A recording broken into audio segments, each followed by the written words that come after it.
Hello again, everybody, and welcome to another episode of the NHC Presents Sessions with myself, John McKellar of NHC Music.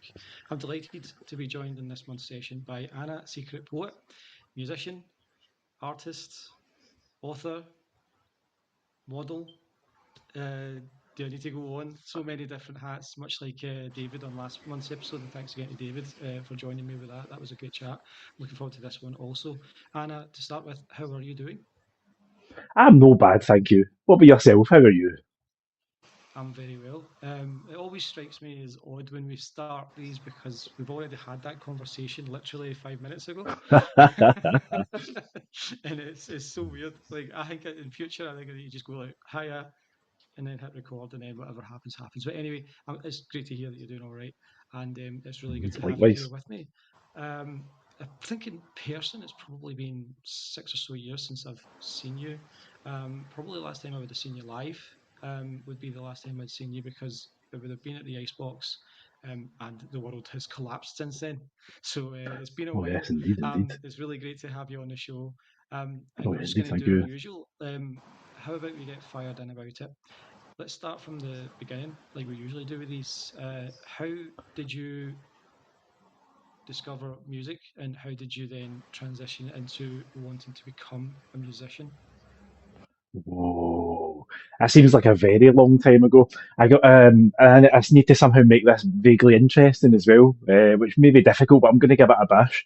But I've loved music ever since I was like a toddler, I suppose you could say, or like a baby even. In the cot or in the pram, that sort of thing. It was like Human League and Yazoo and all the things that my mum was playing, and then my dad was playing the Queen and the Who and things like that. So I've always loved music. I remember getting my first record player when I was like 6, I think. I got my first guitar when I was 5. There's always been music in the house. It was only a matter of time before I made up my own wee daft songs, I suppose. I think the first one was about a chocolate bar or something. And there was maybe one about a sheep, I'm sure. None of your standards I love nonsense. I wouldn't have understood what that was anyway at that point, I don't think. Aye. I didn't know how much I should keep talking about that far back. Sorry, uh, I guess.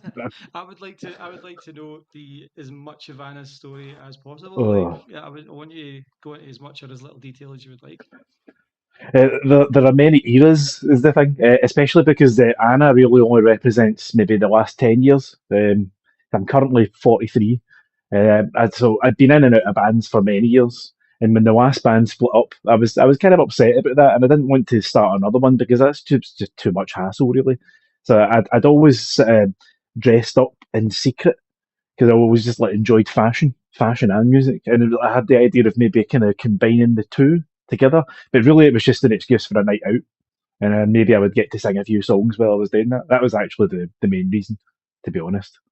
Uh, but that was 9 years ago. 9 years ago this month, actually. I think was the first time I went on stage, but it was just poetry I did, which was horrendous. Unfortunately, there is video footage of it somewhere. Uh, but adding music to it, I was just trying to decide what to do. Should I be serious? Should I be silly? So I've just decided to kind of be both because I couldn't decide. Songs about sausages and eyebrows and things like that, and songs about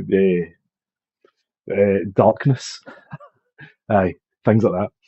Darkness, sadness, despair, eyebrows and sausages, and biscuits as well. Hmm. All the Aye, simple pleasures of life. I think so. Aye. Yeah. Because there's So so much, you've been there's so much in life to sing about. there is. Sorry. No, no. I was just going to say, you've been Anna on stage for the last 9 or so years, and you mentioned being in several bands prior to that. Do you want to tell me about some of those projects and how you got into and out of them?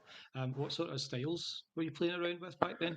Oh, my first proper band was a band called Guevara. That was a sort of pop punk band in school.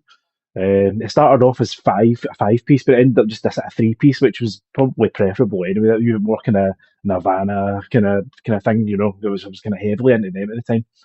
So that was just me and a couple of school friends. I remember when we first started gigging, we were still like maybe 17, so we had to kind of like sort of walk a bit taller and sort of speak a bit gruffer, pretend we were older. Yeah.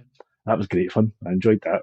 It was mainly just kind of shouty, but it wasn't like proper angry shouting. It was kind of still a bit silly as well. I remember there was a song about a kangaroo. I'm sure there was a song about mushrooms as well. Aye, things like that.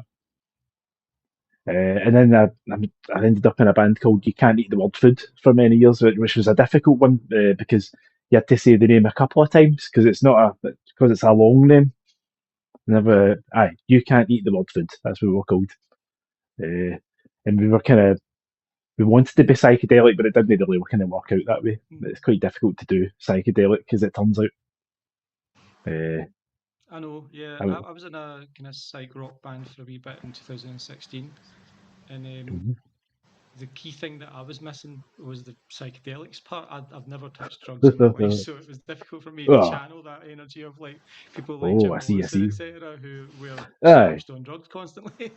So oh, it's not an that easy is thing, that is hard. especially as well considering most of that sort of genre of music heyday is like 60 years ago. It's very difficult to That's the recreate thing. that sound in an authentic way. It ends up just kind of coming across as either a failed attempt or too much like that, where you're just like, oh, you've Yes. intentionally just made it sound shit and you've made it sound like this, and it's just not authentic. Yeah, There are a few Glasgow bands that have managed it over the years. I remember there was a band called, I think they're still about, they're called the Fast Camels. They're absolutely fantastic. They kind of channel that whole love kind of Pink Floyd era Sid Barrett thing so very well. So much better than I ever did. Aye, the Fast Camels, they're worth checking out if you haven't heard them. I believe they're still about, I think. let me just I'm quickly sure take that, a note of them. The Fast Camels. oh, yeah, yeah. They're all, but they're one of the ones that stuck out. I remember playing with them at Barfly many years ago. Maybe like 2005, Oh, good something old like that. Barfly. Yeah.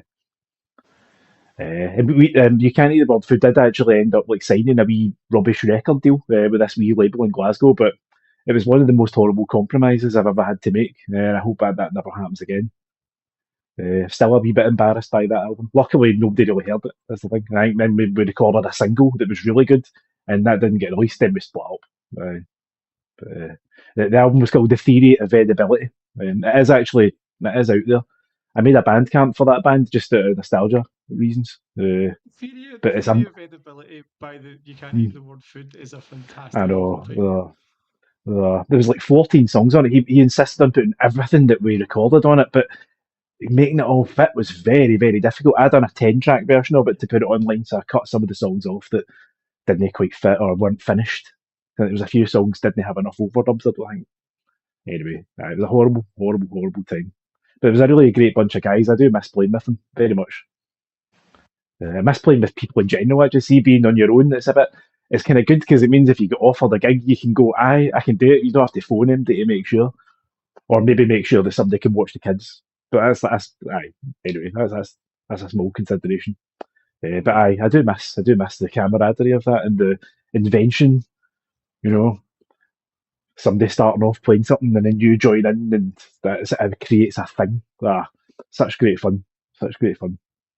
Ah, So is there sorry, anything yeah, that, I've got a bit of pre- that is there anything that prevents you from forming a band again? Is it something you're looking at potentially doing in the future at some point again, or do you prefer just being by yourself on balance?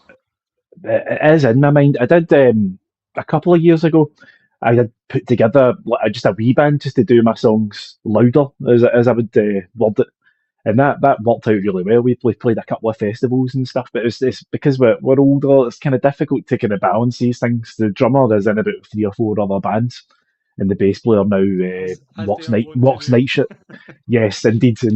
I'm sure everybody knows somebody like that. And the bass player does night shifts. So I think he starts work at 8:30 at night, which is usually when music really starts to happen, you know, gigs and such and rehearsals. So it's just really just about finding the right people. But I wouldn't necessarily want to be the main focus, so I'm quite happy to join as a side person, a side man or whatever, playing a wee bit of guitar, a bit of bass. I've done that before, that was good fun. I didn't have to write it, I just had to memorise other people's music, which was difficult, but that was quite fun. I was in a band called the Well Happy Band for a while. I played bass with them, and that was good. Yeah, I've heard they I were enjoyed happy. that. Bouncing about on stage, didn't really have to maybe the odd bit of back vocal. That was good. Mm. I'd probably do something like that again. But it's really just about finding the right people, I guess. But I'm open Right. to it, certainly. I Oh, find your comments there are quite interesting because having seen your solo live act, you're extremely energetic. I think that you're a natural, like front focal point of a band, and I think that's very interesting that you're saying that you would actually like to take a step back or to the side and not be the main vocalist. You would like to sort of, is it a pressure thing for you? Would you rather kind of take the pressure off, or is it just that you would like to kind of play around with different roles in music? I suppose it's a bit of both in a way, or maybe did you say more than two things? It's probably a bit of everything. I'm quite happy to still do my own stuff as well, so I wouldn't stop doing that. I'd maybe do it a bit less. I think that I'm sort of running out of not running out of ideas, but I'm running out of ways of I don't know how to promote myself. See, making music I find that really easy, but then having to then get other people to listen to it has become rather difficult for me. I just can't do that anymore. Yeah, that's not the reason that I would take a step back. I just mainly just because I just love playing music, so I don't really mind how I do it. I just like to do it a wee bit more with different people. That's probably why I think. As I said, probably still do my own mad stuff as well. Aye, I think. Hmm. So you missed the social aspect more. It would probably be the I think crux so. there. Yeah, I do. I do miss that. Yeah, I do miss kind of standing in front of the drums and stuff. That's brilliant. That thunderous noise. That's beautiful. But Yeah. I've got a few Roger, things coming up. Sorry. no, I was going to say Roger Daltrey would disagree. As you mentioned, you like the Who. I don't think he was fond of the drums after Keith Moon ruptured his fucking eardrum. No, no, indeed. I'm sick because Pete Townshend's probably the same, although he was standing in front of big amps as well, wasn't he? So I know he's get like Yeah, apparently get really, really bad tinnitus, isn't he? Which I've got a wee ring in my ear from doing this over the years, but I can't imagine what it's like to be him. They must have to yeah. take like drugs and stuff to block it out. I mean, yeah, they took copious amounts of drugs, any drug going. I'm really lucky in that. Oh, Actually, I don't have any ringing in my oh, ears, which is probably an indicator that I should start wearing earplugs everywhere, just in case, because I'm getting close to 40 years old now, so I'm probably going to end up oh. deaf within the next couple of years. um, but never mind. Anyway, so what sort of like genre would you like to play about with then if you were to get back into Oh. playing as a part of an ensemble? It's a very good question. I'm not really too fussy, I would say, Hmm. because I like Yeah, to the think reason I'm I ask sort of is sorry, like, the reason that I ask is no. when I was listening to Cloven Grooves, the most recent EP, which we'll talk about in a bit, Ooh, for the feature that I did on the website, um, it's very eclectic. There's so many different sort of strands of different genres of rock that sort of span generations. It's got like bits and pieces that could have belonged in the 60s, like the 70s. There's a lot of kind of glam through it. There's some grunge through it. There's punk in it. You obviously like to play around with a lot of different sonic styles, and you seem to have a bit very of a much so. talent for fusing them into Ooh, like thank something you. that's yours. So I would definitely say that, and that's why I'm kind of curious as to what you would like to sort of do next, because it feels like you've done so much and you've kind of done everything already all at once, and it's Uh, like it can where put you would go it from can. there. Yeah, I'm not really too fussed. It'd have to be rock based, I suppose.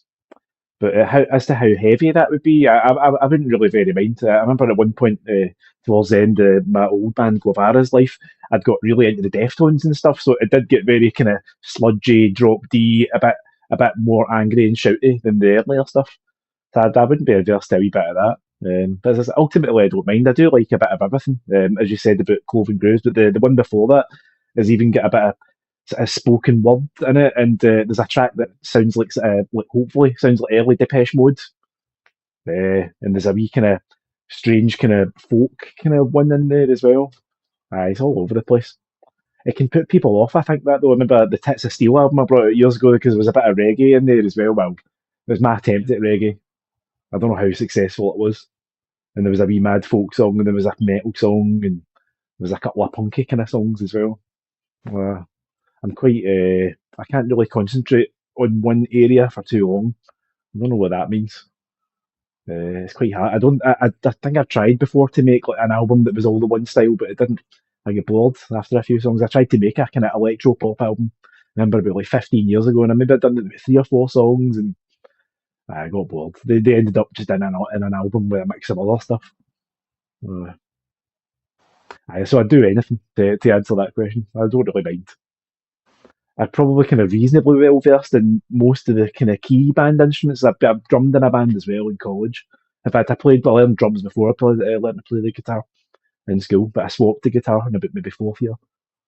I can play bass reasonably well, and I said keyboards I'm okay as long as it's not too complicated. I'd be willing to play any of those things. I would say. Mm. Was there? It's funny you mentioned that you had. I think a lot of people seem to start out on drums. It's probably quite obvious, really, isn't it? Because you're kind of just hitting stuff. And Quite who primal, at that age yeah. doesn't love to hit stuff? Mm. Exactly. That's perfectly put. Was there something in particular that drew you away from that into guitar? Was it the kind of cliche, I wanted to get girls and, or whatever, and that No, was the way to go? Or that kind of thought never entered my mind actually. It was really just because I think maybe when I was about 14 or 15, I started to write songs a bit more. And although I'd written on keyboard, I think guitar, I just kind of just going to join more to the guitar, I suppose. So just for in terms of writing melodies and such, like that was the main reason. right. So Mm, you just I would say. something about the ring of the chord spoke to something inside you that was like, that's for me. I guess so. I never really learned how to play it properly though, and I certainly wouldn't be able to fix one if it broke. I can't really do guitar talk, because some people Mm. kind of come up to me and get all technical about a particular type of Telecaster or whatever. I've got to say, oh, I don't know, it's a black Uh, one, yeah. Yeah, that sort of thing. I loved it when you tweaked the such and such and the blah blah blah, and then played the thing and on that, and you're like, Yeah, that's that what I was mean. Yeah, totally intentional. 'cause I did learn something about the notation of music when I was in school, but it was very boring, and I didn't really retain any of the information. So music's still kind of in a way very mysterious to me. I try not to think about it too much in case it maybe goes away, but I don't know how to do it. Mm. I don't know. Mystical. Yeah, I get what you mean. Like, weirdly, I was an expert in music theory for about 3 weeks in Oh, 2012. I basically read a book about it and then learned everything about it, and I oh could yeah. answer questions about it like that, but then it just totally forgot all of it. Like, it's anything that's that technical, I can read it and I can maybe Yeah. understand it for a wee while, but unless I stay with it, um, my ADHD kicks in and I'm just like something else comes along and I'm like, so I really Oh, need to be totally. obsessed with something to actually retain any information. It's Oh quite yeah, yeah. frustrating. I know Um, exactly what you mean. music theory. Oh. I I've always wished that I could have learned an instrument and learned music theory. It's just not something that I've ever been able to do. Oh. uh, I remember in primary school when they were kind of trying people out for violin and things like that, and they decided I wasn't musical, apparently. And I don't know how they decided that, but maybe that was for the best. I don't. My hands are too big. I'd probably break a violin unintentionally. So I'd crush it. Not that I would want to yeah, do that. They're very beautiful yeah. things, but The mm. despair part takes over, and you're just gripping the end of it too much, and it just comes apart in your hand.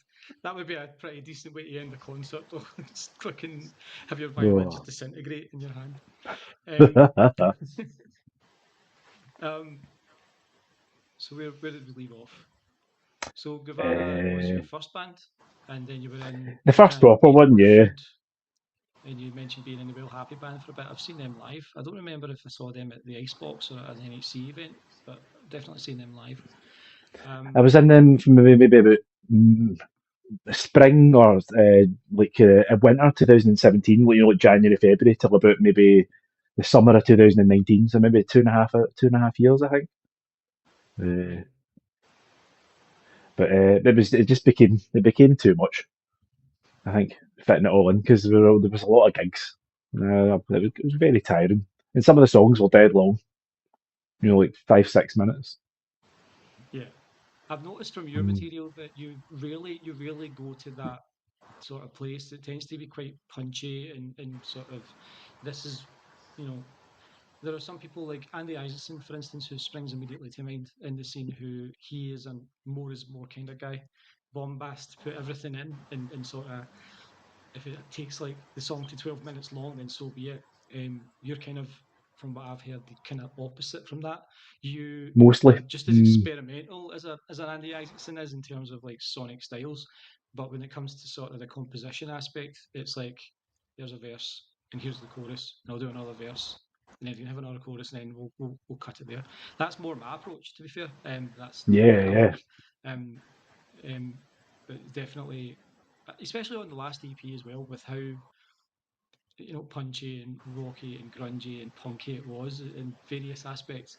It really worked. I felt like it was quite a moreish record. It was one of them that's, because it's an EP as well, it's over pretty much as soon as it started. So you're like Mm, listening to it, and it's like that's let's one more time, oh, and thank you. that was sort of the sense I got from Cloven Grooves. Tits of Steel was a masterpiece. I absolutely loved that record. I Oh, heard that record like you're years far ago, too kind. and I Oh, really enjoyed it. Um, let's I talk think that was the that was about like I was just going to say I think that was how like long was 33 minutes 2000? long or something like that. Yeah, is it? 17, Yeah, 2000, 2017. I think I made that. yeah, and it was just over half hour. It was just the perfect length, really. Uh, Let's talk about Anna Secret Poet, because this is sort of the project that has defined you as an artist probably for the last decade. oh. Where did Anna come from, and sort of what were the? Tell me a wee bit about how the project formed. Oh, that's a very good question. It was just it was a name I come up for myself when I joined MySpace about 20 years ago. So it has been about for ages, and then because as I say, I dressed in secret, so that was the secret part, and the poet. Well, I don't know. It seemed to kind of have a ring to it. I think. So that's mainly where that came from. But and then for a good few years, it was a blog on WordPress where I just kind of just talked about. It was a way to kind of, I suppose, try and kind of justify it to myself or work out what it actually is that I'm trying to do when I'm dressing up. I never did actually work it out. Spoiler alert. Uh, and then it just sort of, as I say, for some reason, it morphed into an actual performance thing at one point. So it's never nothing has ever really been planned out. This has probably been my most. I don't want to use the word successful, but it's the one that's probably reached the most people for whatever reason. I'm not entirely sure. Nobody was particularly interested in Gary, I found, but people tend to prefer Anna a little bit more. And Gary's a wee bit sad about that, but just a wee bit. I've kind of lost my place. Sorry. What I will say is there can't be Anna without Gary. Now he does I all the work. appreciate both Mm. Gary and Anna. Oh, bless you. No, I get what you're saying. I do. I get what you're saying. And it's interesting. I had no idea that you had started it out as like a blog, and it Which seemed still almost like it exists. was an attempt to sort of explore your gender, and the sort of reasons Mm. that you felt that comfort dressing up, as you say. Um, was that something that you struggled with back then, or was it just a case of Uh, like what was the purpose for yeah. the secrecy? I guess is the question. Um, it's quite a hard thing to kind of tell people about, I suppose. I certainly Of never course. really. Uh, I had struggled with it for many years, and I remember when I eventually told my wife, which was probably about like what maybe 14 years ago. She was pretty shocked. She had no idea. So I guess I must have been very good at hiding it. But she's been very supportive of it. Luckily, I've seen other Okay. people maybe not really. It's ruined many a marriage, I imagine, over the years. So doing the blog, I was done that after that, and that was just a kind of way of maybe reaching out to other people that were going through a similar sort of life things. But So it was really just sharing stories and pictures and things like that. I think it did quite well for a wee while. I think it still gets quite a lot of views, but it's maybe probably mainly people with sort of foreign gentlemen looking at pictures, I'd imagine. It's kind of creepy people, which is one of the kind of downsides to this. But aye, Mm. sorry. I need to stop saying sorry. I need to find another word. Not just now, obviously, because that would be rude. Uh, I No, guess no, no, that's fine. I must have got to the end of that answer if it was an answer. In fact, No, that's fine. the, Yeah. the bridge between that other stuff and Anna probably would be a band I was in briefly for a wee while called Legrand Horizontal. We were named after an elite group of Parisian prostitutes from the 19th century, the Grand Horizontals, which I thought was a great name for a band. Finally, someone let Yeah. me name a band, actually. I didn't get to name You Can't Eat the Raw Food. It's a very clever name. I wouldn't have been able to think of it. So that's when I started with that. I kind of started wearing a dress on stage and a top hat as well, just to kind of, I don't know, the top hat seemed to go. It was me, Colin Syme, Ali Clark, and Stephen Cafferty, and it was basically You Can't Eat the Raw Food with a different bass player.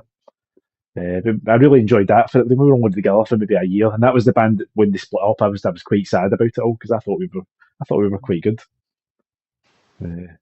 Still get copies of that album kicking about. Uh, there is a band camp for them as well.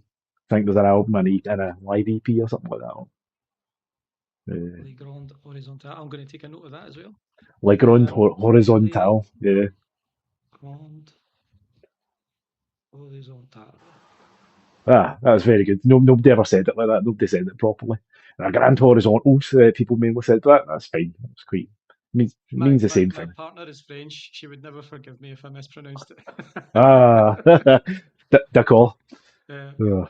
God knows I rinse her about her English pronunciations a lot, so it would only be fair.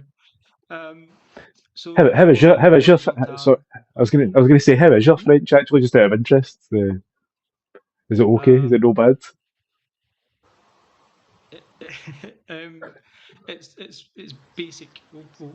I'll be generous and I'll call it basic. That's Um, fine. Just roughly the same level as me in that case. I wouldn't be able to carry out a yeah, really detailed conversation, but I know the words that amuse yeah. me. Yeah, Mm. this podcast would be a lot duller if it was in French because I only know Oh. very basic sort of greetings Oh. and I'm some sorry. French. Yeah, we Oh, could sing aye, swear at each aye, other in indeed. French for the rest of the time, but Sac à merde. uh, oh, where were we? Like Ron Start a band. horizontal. Yes, Yes, yes, I rudely interrupted. I just get excited. That's all it is. It's not a rudeness. yeah. It's your show, Anna. You can't rudely interrupt your Oh, own show. oh. It's yours as This well. is your time. It's my time as well. I'm choosing to spend my time with you. And Oh, I'm here to hear you. I'm interested in your story. That's what we're here for, and that's what the people watching this are oh, for. They are certainly not here for me. oh. I wish I was better at telling my story. That's the thing. I'm not. I'm very rarely asked questions. I've only ever really had a Yeah, couple of reviews of my things, and I've yeah. not really done many interviews, so I'm not very well versed Mm. in that sort of thing. Oh, No, we are doing fine. And this is a podcast. It doesn't have to flow like a radio interview. It's supposed to just be a conversation between friends that just oh, happens to be oh. broadcast on the internet for anybody to see or hear. Oh. Um, so, like you had mentioned, being in Lake Landori-Dontal was around for about a year. Around this time, you had begun experimenting more publicly with your dress. Um, Yes. was there a particular thing that made you more comfortable doing that on stage with that band? And was there like a point during that period where you decided, right, I'm going to be publicly who I am, sort of secretly or Mm. privately from now on? Like you felt more confident about doing that? Not consciously, no, but I suppose it was inevitable. Uh, I think I'd managed to justify it to myself because I think, well, we've named ourselves after some sort of kind of saucy ladies. Maybe I could wear a nice dress. That was the genuine thought process. Yes. And I didn't actually tell MD that I was going to do it. I just kind of emerged from the bathroom just before we went on stage for the first time. So it was probably a wee bit of a shock, but and we all wore fezzes as well for some reason. So I didn't wear a top hat first. The top hat came a bit later, but we all wore a fez. The drummer brought fezzes for us all. That was quite good. It didn't quite go with the dress. I wore it anyway. It was a good sport. Uh, I think I was at the 13th note actually, as I recall. Were you ever in the 13th note at all? Yes, never played Mm. in the 13th Note, but I've been to a couple of shows Ah, there. I went to the Marshall Chip, the album launch a couple of years ago in there with Jamie. ah, That's probably the last time I was in, actually. I That love was the that wee last time I place. was in. I've played there so many times over the years. That was always one of my favourites. Although after the smoking ban sort of came into force, it really smelled of Mm. poo because it was next to the toilets. That was the only thing. Um, Sorry, went off subject again there. Ah, It's true. I mean, it sewage. is what it is. Yeah, you were kind of. Were you under? You went downstairs, didn't you, when you went in? So you were underground. That's it. Yeah, Yeah, it didn't have a those are the very high best ceiling. venues. All. Ah, I It's think true. so. Those are the best wee places. Broadcast is similar, where you kind of go downstairs and it's kind of more of a. It's like a smaller, like underground basement venue. Those are the best places. They've expanded that a wee bit recently. They changed it around enough. You've been in it in the last few years, but the stage is at the other end now, and they've kind of Oh, knocked through into this toilet area that was at the back, so it is a lot bigger. I did prefer it before, although there was a big pillar on stage, which was quite annoying. Don't know if you recall that. it's true. But Yeah, there's one in Nice and Sleazy as well. You just have to kind of get used to these kind of strange pillars, and then obviously Nice and Sleazy, you've got the occasionally one of the bar persons coming on the stage to get some ice because I think they keep the ice behind the drums or something. Mm, yeah. sorry. Uh, you Well, can see them. You can see them at the side of the stage trying to choose their moment. Uh, that's true. That's very true. Aye, they always look like a deer in the headlights, like, don't look at me, don't look at me. And it's like, nobody's looking at you, just go about your business. We're used to you doing this. It's fine. uh, Um, so Lego and Horizontal, that's done. And now we're about uh, a decade or so ago. Um, what comes next? Obviously, you then transfer from that to your solo stuff. Tell yeah, me a bit it was about a how that came about. there is a wee story actually because I was pissing about on Twitter for a wee while back then, and I got really into like hashtag games, which is just this really stupid pun thing that you can do. You know, like insert some jokey movie title. Right, well, I'll give you an example. Actually, I started a hashtag that ended up being like the top trending hashtag in the Western world for maybe like 6 or 7 hours. It was a hashtag depress a Beatles song. So you would take a Beatles song title and make it sad. That was the idea behind it. And so my first tweet was "Love Me Don't" instead of "Love Me Do." Blue Submarine would be another one. Drive my car over a cliff.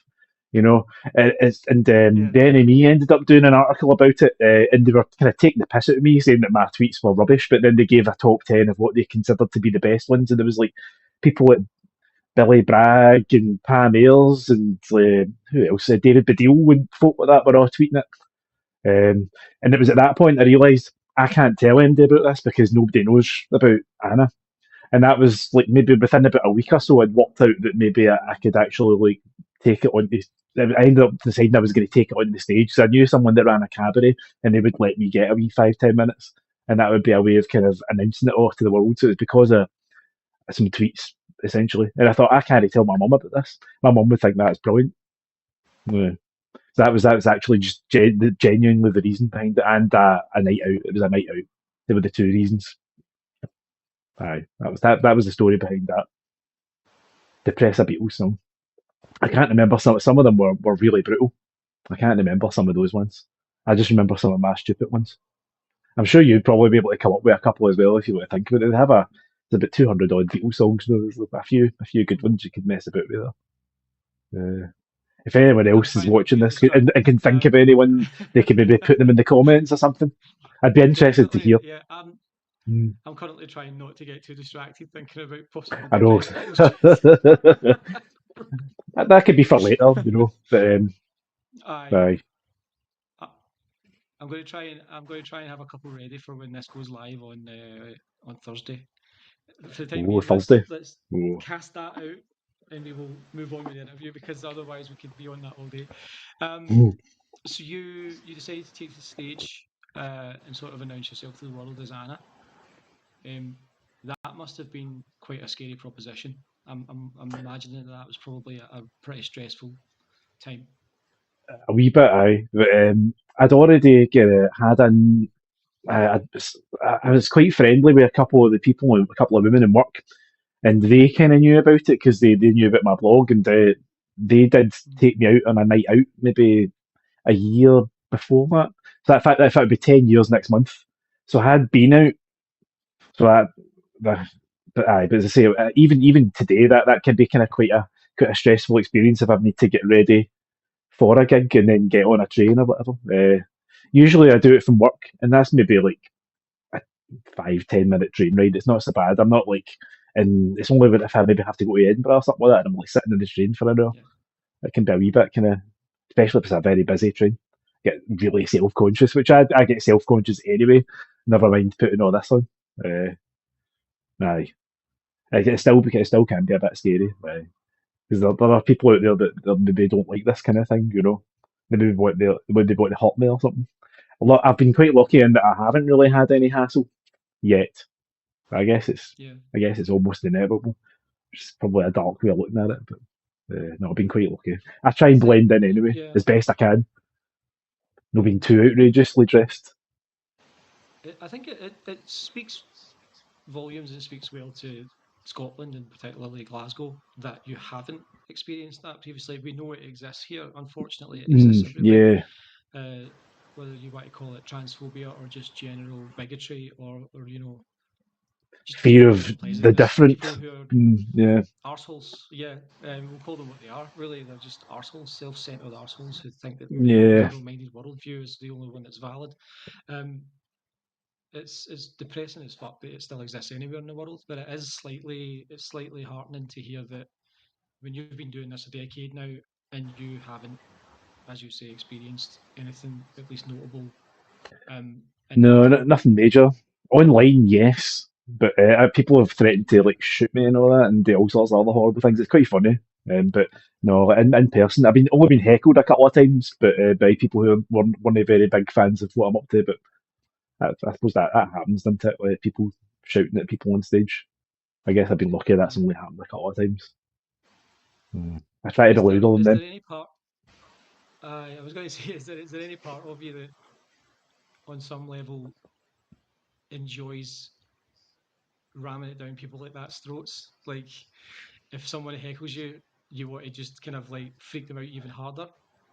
I wish I could, but I think that the first time it happened, it was mid song. I stopped because there was a woman suddenly at the front of the stage talking to me, and she was saying that what because I was doing a David Bowie cover at the time. I was covering Let's Dance quite well. I think I was doing it in quite a spirited manner. And she said that what I was doing was a disgrace to the memory of a great artist, and I should be ashamed of myself. So she wasn't like pure effing and jeffing. She was actually it was like a fairly measured sentence. I remember those words quite vividly. I actually stopped what I was doing. I actually just stopped the You set. say, mate, you say measured, right? But Yeah. she's obviously Well, never. She obviously knows nothing about David Bowie. well, this is it. I know. I know. There was no Picks her arguing up with this like person. covering She David was Bowie as pissed. a. Mm, I know. right, okay. People like that. It's It took me by I think. surprise. Well, if it happened now, I'd be Yeah, able to kind of do that. But back then, it was like, oh yeah. fuck, I better stop. So I'm a bit I think annoyed at if it was myself for that. virtually any other. Yeah. But If the it was audience were on my virtually any side other though. artist. Indeed, he wore a dress on one of his album covers, didn't he? The Man Who Sold the World, Yeah. and in many of his music videos. Um, A but large portion of people, his career was but she, dedicated to androgyny. yeah, that's it. She get chucked out though of this particular place, and people bought my album after that, which was good. Because I'd actually been given this album away. It was my first album, which was called Vowel Movements. It was just a collection of songs and poems. It was a load of shite. I just made it just to give Mm. away. But then people started forcing fibres in my hands. It was a bit embarrassing, but it's a rare item, that album now. I only ever made, I don't know, 40 or 50 copies of it. It's rubbish though. That one's not on Spotify because mainly because there's covers on it. I don't know what the legalities are Mm. with putting out cover versions of songs you haven't written. I do have recordings. The things I've done a really mean cover of a Prince song, Controversy, but I've not really been able to put it anywhere because don't want Prince to end up with, or his estate to end up with money. I don't know. Can you do me a favour I and would send happily me it give it. because I absolutely love that song. Uh, I've got it somewhere. I recorded it. It was a backing track I recorded especially for a Prince tribute night. I'd been Right. meaning to add vocals to it at some point, so it's the whole track. It just doesn't have the vocals on it. Maybe I've been thinking about finishing that off at one point. I could do that. Aye, sorry. Covers. Oh, I went off subject again. Heckles, This is what we do here. hassle. No, I've not really had too much hassle. I don't suppose. Hmm. Uh, I no, that sentence didn't work. I thought I had a sentence there, but that wasn't happening. So I accept my apologies for um, that again as well. Oh, no, no apologies. No apologies here. hmm, Um, oh. I suppose ultimately you mentioned your wife, and I've met your wife, I think, just once or twice. Went back at the Icebox. She's It's very absolutely possible. lovely, and the fact that she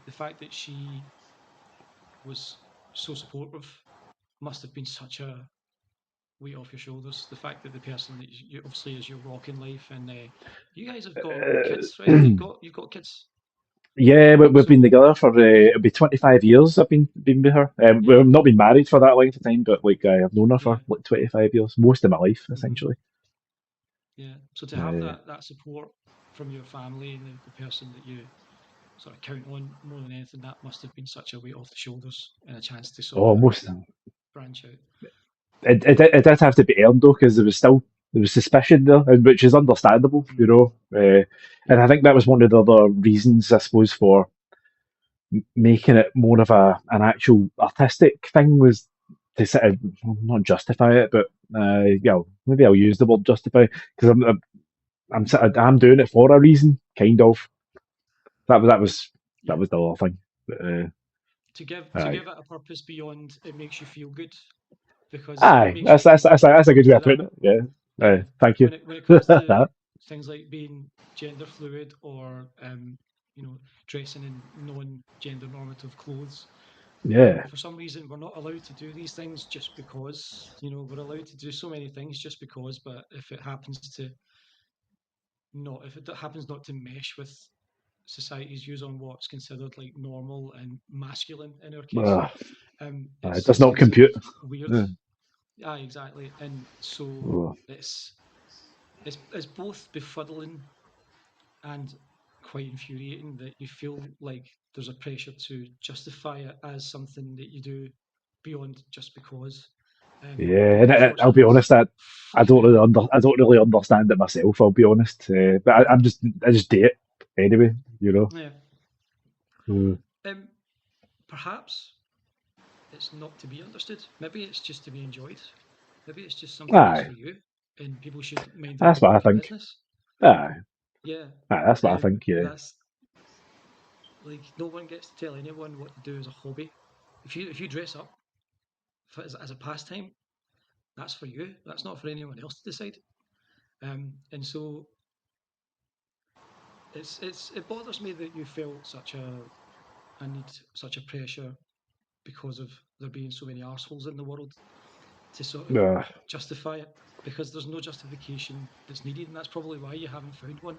It's probably why you haven't realised, oh, this is why I do it, because you do it because it makes you feel comfortable and it makes you feel good, yes. and I that's gave up trying to kind of think of that. To be honest, I just kind of I yeah. don't really think about it anymore. I'm glad to hear it. Mm. I'm very glad to hear it because it has Oh, given the city one of its best artists, one of its most energetic oh, live performers. I don't know So about that. But, that's what I oh, mean. That's in my experience seeing you doing your thing over the years, and it's been a good few years now. Let's talk about the music. Let's oh, talk about your records a bit more in depth. We've touched on it a wee bit earlier. Kind of genre bending stuff, man. Like you go from punk to almost doo wop, glam rock, grunge, wee bits of there's a metal, wee bit I do up and in there. yeah, you mentioned folk and reggae as well. You're very eclectic in your approach. Um, what I wanted to do was kind of get more about your actual, well, more about your talk about a bit more about your approach. Like, where do you Oh, start when you're kind of writing and recording and stuff? Obviously, you start with the writing, you don't start with Oh. the recording. Where do you start in terms Oh of no, no. songwriting Sometimes that process? does happen.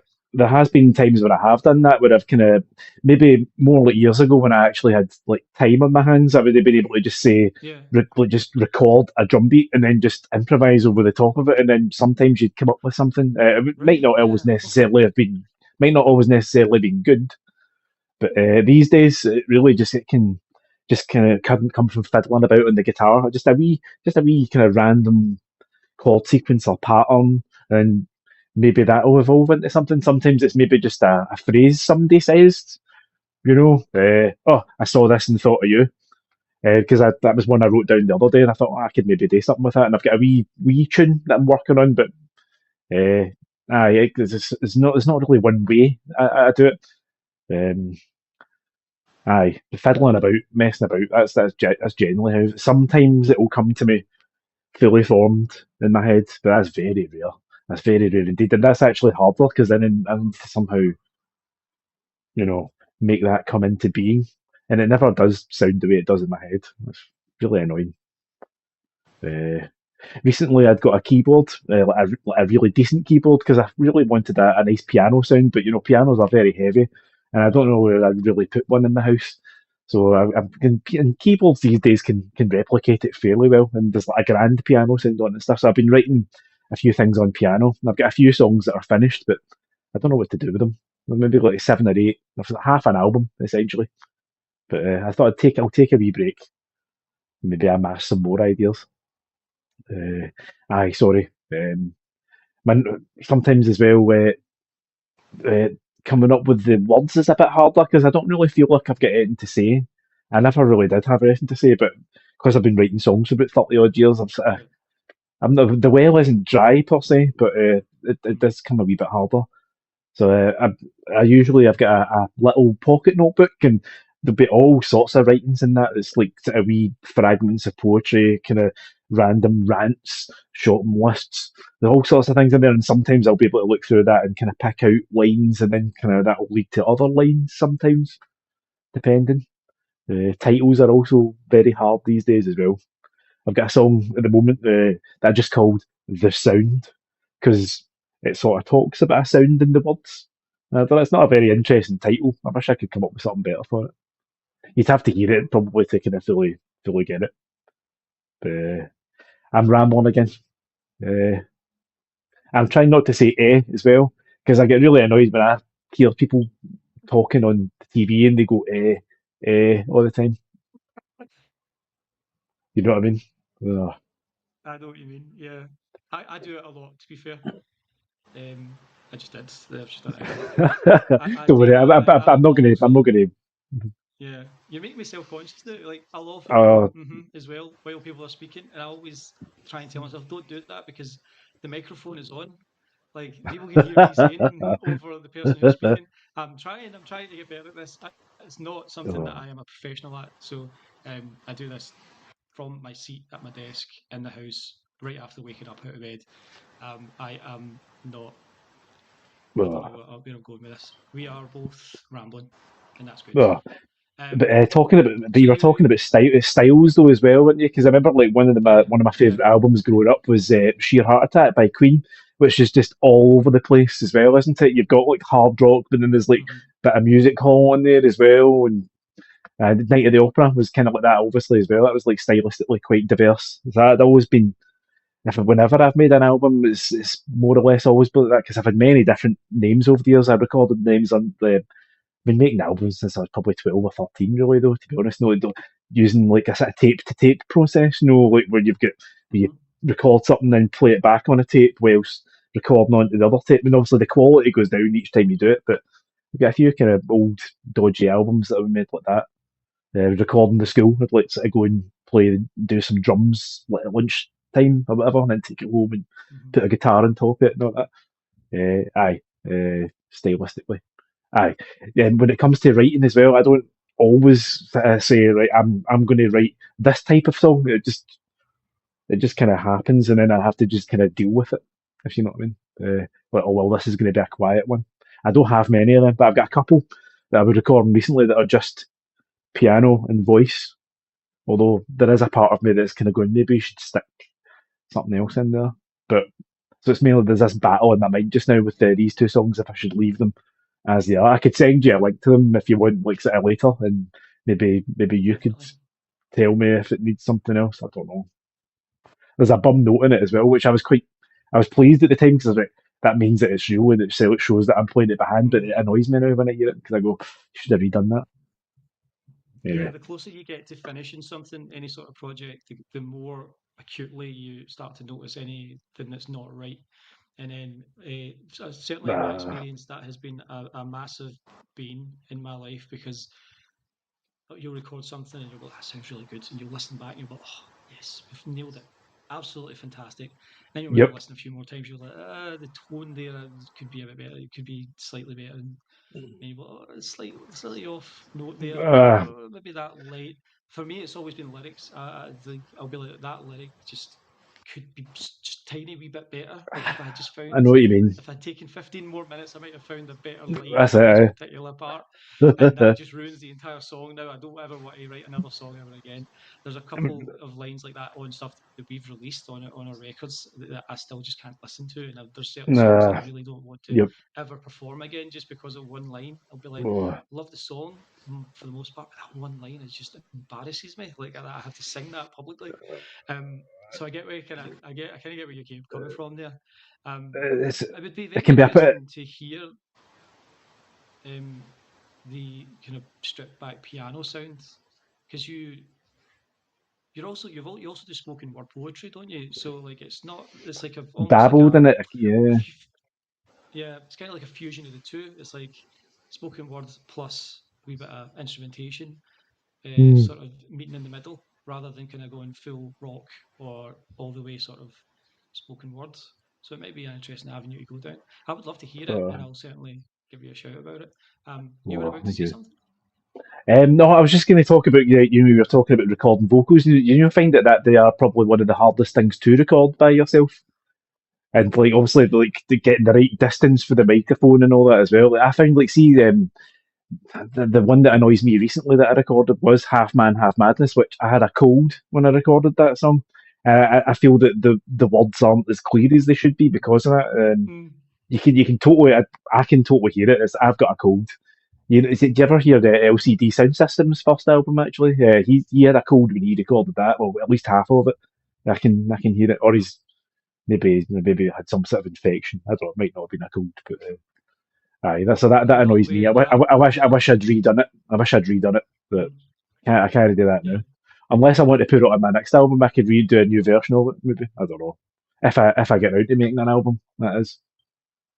I'm sort of in two Could be a minds about loose that as well. EP. So I wish it was a an loose album. EP. So you could expand. You could expand on it and just do the kind I of suppose. full version of it and just give it a slightly different title. And then you I can feel like play the I feel songs that like you feel you can do better. I feel like I wasted those songs, especially because Bitter and Twisted ended up being my favourite. I wish I'd kept that and let it aside, Mm. if you know what I mean, for something else. Because I worked kind of long and hard on that structurally. It was like just getting the right structure. I always find that if you when you're writing songs as well, I can get the first minute and a half, and then obviously you're like, oh, I need to somehow finish this song now. What do you do after this bit here? That's Yeah. that stresses me out trying to finish songs actually. But I Same. worked Like a good few months trying to finish that song. But I think I got it eventually. But oh, it's like, do you do another bit? Have you got another wee bit that just comes out of nowhere, or do you just mhm. repeat something? Oh, guitar solo over the verse or Yeah. something. Oh, there's so many possibilities. Oh, does my head in. So it does. See, that's That's where why that's why a approaches are lot of my quite songs are similar. short these days. Hmm. Yeah, both Oh, of our approaches are quite similar in that sense. In that I've lost count of how many times I've written a verse and then a chorus and been like, I'm like, there's something here, mhm. and I'll just go like, Aye, yeah, totally. that's really good.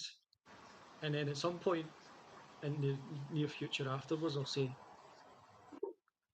I need to add a second verse now. I have nothing. Ugh. I don't have anything that's going to reach this height of like this first verse I've written. I just That's it. what they I do is just know. repeat the same verse. Like I could do what Pylon would do back in the day and do that, but I'm not. I'm not in Pylon. I don't write catchy No. music like they do. Ah, If it's a Idlewild if did it it has to as be well. catchy, Idlewild used to do it back in the day. They would just have the one verse and they'd repeat it two or Mm, three times, and it was kind of cool when they yeah, did it. But I don't think I can pull it off really. yeah. Really, especially on their first album. What was it?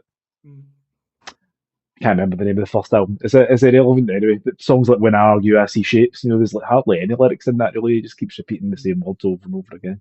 yeah. Uh, I The just, I Animals' just, first record I, was sort of like that, like the Chronic Time uh, EP. Like you wouldn't know because you Chronic can't Time understand what he's singing something. most of the time, can you? He's kind of mumbling This is them. true. Yeah. God, I know. Like I was singing the lyrics to some of his songs wrongly for so fucking long, and even Did when you're I've not read the alone. You're not lyrics, alone. That's it. yeah, even after Mm. you've read the lyrics, you're just like, that doesn't. I don't think that's the words. Like, there's an absolutely hilarious moment on the Live at the Olympia uh, album where he sings "West of the Fields." And after the song, he takes his wee lyric sheet and he says, "So I got these lyrics off the internet because it was so long ago and I was out hunting, so I dogs what I wrote with." Um, but it says here in the bridge that the words are the animals how strange, try to stick it in, and then he's like, "No matter how adult I was, I did not write that shit." That's what it sounds like to me, though. It does sound like the animals, how strange, try to stick it in. Um, Yeah, Not sure what he's trying to say with that, but probably the less said, the better. Um, I do like that period Lyrics are area. hard. That's the first few Oh albums. yeah, yeah. Just Lyrics are yes. so hard. The only time that I've really been happy with lyrics is there's one song on our first record. It was on our second EP and it's on the album that I quite like. That's probably my favorite overall lyric. And then there's like one other chorus that I really like. Other than that, I find that I'm just completely incapable of writing songs. It's not something that I'm trained at. I was always so thankful I had my brother there, and it kind of comes back to what we were talking about earlier of the collaboration and being in a Ah, band. yes. I've Anytime I've written anything that I'm even half like happy with, it's been in the room. And I don't know if maybe you feel like you would be the same. Like it gives you the energy to finish stuff if you're there with other musicians and they're sort of doing their thing and you Yeah, see that creative it can do, process eh? that they're doing and the juices start going. It's like yeah, it's like warming up for sports. Like you start running, you're going to pull a hamstring, but if like you train, if you stretch, I guess first. I don't know where this is going. This is a really bizarre and No, no, I remember because some of the comprehensible. kind of I've written some decent songs in the studio like back in the day. I'm Mm, sure, yeah, when there was yeah, other people there and there were other people chipping in ideas and all that. Yeah, I do. I yeah, do remember all that. That was good. And then you'd try it, for the first time, and then it might not yeah. work out, but that's okay. Yeah. Ah, So uh, the most recent record, the Clothing Grooves EP, which we've touched on there, I thought it was yes, fantastic. Funnily enough, no, bless Half you. Madness was probably my favourite. I know I've dropped my pen. I don't know why I'm holding a pen. I'm not actually writing anything down. So I Half always have a pen. Madness was probably my highlight Yeah. of it. Yeah, it's like Oh, Paul Auster oh, said. thank you. You should always carry a pen because you never know when you might be compelled to use it. His I said story about I've he always always got a had a pen in his sharpie as pocket well. was hilarious. Oh well, Is that for um, mentioning Cybertrucks it, for it all can be, Nazis? it can be, aye.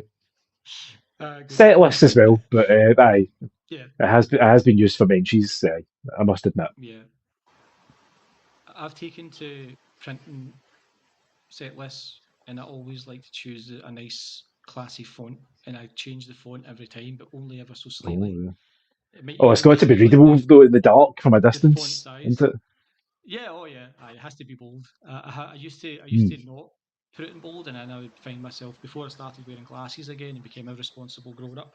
I had a hell of a time. I ended up picking it up now and having to look at it and be like, I don't know Ah, what this yes. says. No, Just indeed, indeed. I'm just going to trust that they know what to do. But Cloven Grooves, I wrote for the NHC blog about 6 months too late. Just recently, actually, a That's few months okay. back. No, that's all right. Most And people haven't heard I it anyway. It's gonna be new to somebody. well, I think. anybody who's listening to or watching this that doesn't know of it or hasn't heard it really needs to get on it. Oh, because Cloven Grooves is a fantastic EP. Um, oh, thank you. it's just such a punchy, fun record. And you mentioned earlier that you write and you're inspired by things like despair and darkness, which there's a hell of a lot of in the world. But you So, are, have a relentlessly positive and pleasant approach to that, especially on oh, stage. Like I've seen few in this city that are as energetic and as magnetic on stage as you are. Um, and I don't say that to blow smoke. I don't blow no. smoke. Um, I mean every word, and I just wonder how that's translated on stage. I guess is the Uh, question. I think I would feel like I was shortchanging people if I was just kind of stood still. But I do really generally get into the music and move about anyway. So it is I do it consciously. I'm sure. Like I don't. I think I would be boring if I kind of stood still. But there's a lot of people do that, and some people it's fine. I'm sure. But I can't think of an example of anybody that does it. But no, I don't like to stand still. I can't stand. I can't even really sit still. I'm incapable of doing that as well. Just now as we are talking, I'm sort of touching various things and adjusting Hmm. things and kind of. Mm. I mean, I've got the pen again, so I can't judge. I'm not here to judge. Um, how have you felt the because Cloven Grooves especially, I feel like that would translate really well live onto the stage. How have you found that those songs have felt and sounded when you've been playing them live? uh, no, I haven't yet. I've done Fever Believer a couple of times, just like acoustically, Hmm. and I have done Bitter and Twisted a couple of times. But in my recent gigs, it's mostly acoustic gigs I tend to do. I did a few. I've played Block a few times recently, and I brought backing tracks with me, so I've like basically mixed songs from the albums. I've mixed the guitar and the voice out so that I can add them live. But I've not really done any new mixes yet. I've recently just been sticking to tried and tested stuff. I would like to get around to doing those songs at one point because I do like Half Man, Half Madness and that. Actually, that's an example of recycling. That song, that's an old riff from I think it's about 1997. I come up with those chords. I do that occasionally. I just kind of rather than bringing an old song completely back, I'll go, well, I quite liked that bit, and then I kind of build a new song around like an old thing. Nobody will notice anyway. It was that song called Cold Table, I'm sure, but it was from I was probably about like maybe fourth or fifth year when I wrote it. Just the chords. I didn't take anything else. Yeah. Oh no, I took a section out of another old song called Made in Taiwan actually for the bridge. That wasn't out of laziness or not having any ideas. I like doing stuff like that and just kind of jam on old songs. I'm assuming other people probably do it as well. I don't know. There's a few recent Yeah, songs I that have think actually it's just been yeah. old ideas, a tiny wee bit of something that I liked from an old song and just built a new song around it. Athletic Sofa is the same. Off of Cloven Grooves, it's that A minor to A flat chord sequence that happens in it. It was from something else years ago. So I liked being able to hold a note on the A minor, then when it changes to A flat, it's still the same note. So it's a kind of nice Hmm. jarring kind of. Yeah. Sorry, I wasn't really too sure how to explain that. I'm getting a wee bit technical there, so I apologise for that also. Aye, recycling. Yeah. I do recycle. Yeah. I think that's something Uh, that's actually remarkably common. We've done that. One of the songs on our first album, Emerald, that was originally a song about Sonic the Hedgehog called "100 oh Rings," well. and then I think either before or after that, it was a song called "Tokyo," and I don't know what it was about or what even the lyrics were. I don't remember any of them. That was one of them that I No. kind of wrote, and then I think we wrote "100 Rings" in rehearsal that same night, so that what the original kind of one was kind of Aye. discarded. But we've certainly done that. We actually are working on several things just now, and some of them are. We've got like an almost entirely new lineup, and there's certain things that the newer guys have done on older songs live, and I'm just like, I really like those kind of tweaks you've made. However, I feel like we could expand on these wee bits and pieces and turn them into their own songs. Um, Yeah. and so Oh, it's not. It might not that's be good. quite the same example of like recycling, but it's like everything has its place. And obviously, when you start these older songs, you started them from a place of optimism and like, oh, that's a good idea. I'm going to try and expand on that. Sometimes you won't be able to go the full distance with it, but there's something there in the first place to make you want to explore it, and you might just not Aye. see where it's going to go. Yeah, like, and then years later, you might go, oh, that's what fits in there at the end, and that's probably just all it is. I think calling it No. recycling is probably it's probably not. Is it reductive? It's a bit reductive. Aye. Yeah, Uh, I think I it's think just that half man, half madness is better than cold table. I think. But I know you wouldn't know, I not having heard the song, but trust me, yeah. that's better. It's better. I do love Half Man, Half Man. I don't know necessarily how much it could be improved upon, so I'm going to have to assume Oh, I do. that it's A fade out should have happened, and I mistimed the amount of times it repeats the drums at the end. So it's like it repeats ah. the title 6 times instead of four. It's a bit annoying. I should have fixed it, but again, I didn't. I couldn't be asked. I just left it as it was. I intended to fade it out. I didn't. I didn't end up doing that. It's too late So now, you I mentioned that suppose. actually. Let's sort of quickly detour into Uh-huh. that. Did you play all the instruments on it, and Yes. where did you do it? Like, was it Uh, at home or was it in a studio? Oh yeah, yeah. I usually do record at home. These days, my setup is I've got just a wee portable digital 16 track. I don't like recording on the computers. It is, I suppose, in itself a little computer, but it records on an SD card, so you can take that out and put it into a computer, so you can upload it and make wee edits. That's usually I don't usually do anything on the computer, but so I've got to do the drums first. That's irritating.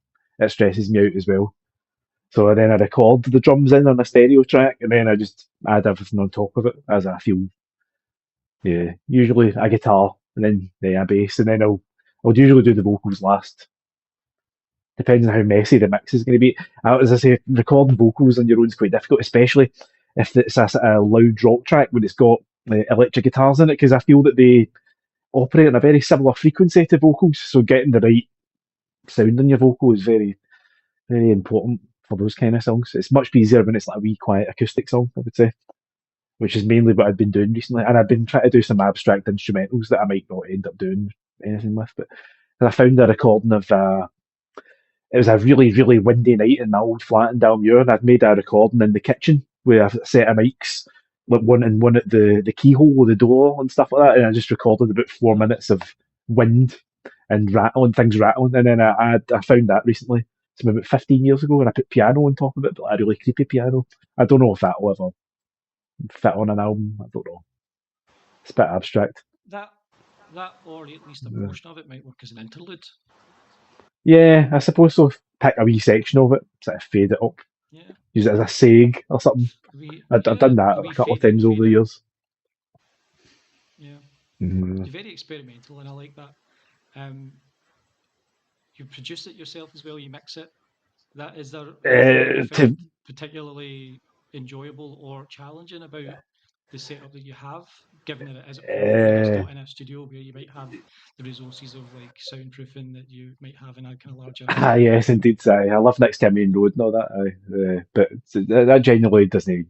I don't think you can hear that on anything. I don't think. Recording at home, I really probably should do it in a studio, but it's quite expensive, isn't it? Really. And I've got some decent prohibitively mics. so, I mean, I would argue. I would maybe say that I should spend a wee bit more time setting up things, but I don't. I get excited and get caught up in the moment. It's like I think the first track on Cloven Goose, Fever Believer, the vocals do distort in the chorus. I really should probably have spent more time mixing that. But as I say, I was just caught up in it all and just getting all excited, and I just kind of left it as it was. But most people probably won't hear it, so it'll be all right, hopefully. There you go. There's the album. There's the next release, remastered and expanded I with extra suppose. tracks and with Uh, interludes, and it'll be the ultimate Anna. It'll just be oh, I've got so much stuff. Like, because like I've recorded under various names over the years. I've got four band camps. One of them has got all the other stuff I've done. I've been Lazy Bones. I was B-side boy. Who He and the Who Has. I used that name briefly at one point. So there's going to be must be about like 40 or 50 odd albums on that page. Some of it was 4 track from years ago. Uh, Aye, so some of I do sometimes reuse some of those tracks. Like Tits of Steel does actually have a couple of older songs on it that weren't Anna Secret Poet, but because I'd been performing them, they sort of became part of the Anna set, and I kind of snuck it on. yeah. Bonus Sausage would be a classic example of that, actually, because that's about 12 years old, I think now. I didn't record that under a name. I recorded it and I didn't really know what to do with it because what do you do with a song about sausages? I don't know. But it's an Anna Secret Poet song now, which is good. And, have you heard that song at all, perchance? I think it's a bonus track on Tits of Steel online, but I recorded it in 40 I minutes, think which is quite good. I had to do it before bath time because we were bathing the kids. right. So I had 40 minutes to do it, but I think it worked out reasonably well, and that was Yeah, including programming the drums, and obviously doing the bass and the overdubs and all that. I don't think I've It's not heard that. Bonus Sausage. I Oh, think when I heard Tits of Steel, it was in the old shop, and it was the CD that ah, played. So I it's might not not have on heard that, it. but it's only a digital bonus track because it's not really been on an album. It should have been, but it'd be too. I don't think I'd be able to do it now. I still do it live, but Just gonna oh no, that's okay. just gonna have a look here. Yeah, it's not Oh, even Bonus Sausage isn't even listed on the Bandcamp. I'm assuming it must come with the download. oh no, no. Oh, oh, are you on the Anna Secret Poet at Bandcamp? It is on Vowel Yep. Movements actually. It's on that album, but Oh, okay. it really should have. I really should have put it on one of the proper albums. But, I like doing that one because Bonus it's Sausage. Yeah, yeah. because that has a story and stuff. Like, because it was about like this woman in the canteen in my work that used to give me three link sausages in my roll, and but everybody else would be getting two. So it's just about that getting that extra sausage, So you were basically. the dinner lady's favourite. I think so, yeah. And I did have it, and it was one of my secretary pals was like, "Oh, you should write a song about that." So I did. She helped me. She sort of helped me write the first verse, and then I recorded it, and I actually gave her a copy of it. This lady, but I don't know if she ever played it or if she ever heard it or what she thought of it. I shouldn't have done that, probably. Yeah. Well, They weren't. maybe They weren't. whoever you They are weren't now. great. She actually Um, still is in my work. I encounter her occasionally, and she says mm, hello. So it's not too awkward, at least. yeah. Well, if you happen to be watching this, go and tell Anna Can what you you thought of imagine? that song back then. Yeah. You can Uh, imagine you. Oh, by the way, I was watching you on that show. I they was apparently have to come and talk to you about some song. I have no idea what he's talking about. weren't a great sausages, to be honest.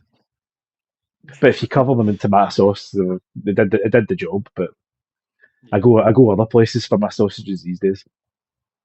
I mean, I'm vegetarian, so the sausage I'm going to get is not Uh, real sausage. So it's like, some of you them are know, all right, by the way. Some of the kind of vegan yeah, alternatives are quite good. Eh? yeah. Some of the Linda McCartney ones I quite like them. We've Mm, had them before. You know, I was never with just like red lettuce sugar. and My thing potatoes and anyway. all that. Ah, I see. Aye. My thing was always like chicken and tuna.